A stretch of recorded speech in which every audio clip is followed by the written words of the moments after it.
ఎవరన్నా డైరెక్టర్లు వచ్చి నాకు కథ చెబుతున్నప్పుడు నేను అంటా ఉండేవాడిని, ఏమన్నా నీకు సాహిత్యంతో పరిచయం ఉందా అని. అంటే వాళ్ళు అంటారు, ఏం చదవలేదండి, ఏం చదువుతుంది అది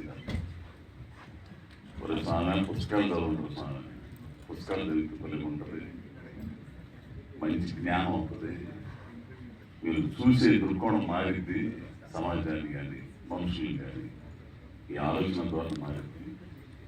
ఏవో 4 కొరియన్ సినిమాలు అవి చూసేసి ఏ కథలు అనుకుని రావడం కాదు అని అంటుండేవాడు.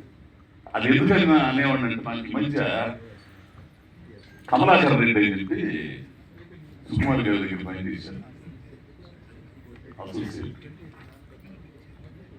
విజయవాడ బుక్ ఫెస్టివల్ జరిగేటప్పుడు నా చేత కొన్ని పుస్తకాలు కనిపెట్టి, ఈ ధనుడు మొంగలాన్ని డాక్టర్ కేశవరెడ్డి అని డాక్టర్ గారు చనిపోయారు. ఆయనకి ఒక 7 పుస్తకాలు ఉంటాయి, 7 కథలు. ఒక కథ చదువుతాం, నిన్న కథ చదివిన తర్వాత ఇక నాకు కలిసిపోయింది. ఆ పుస్తకాలన్నీ చదువుతుంటే అతడు అడిగి ఇచ్చాడు, చివరి గుడిసాడు, ఇవన్నీ చదువుతుంటే కూడా నేను నాకు ఇంతకుముందు చదివేవాడిని పుస్తకాలు. ఆ తర్వాత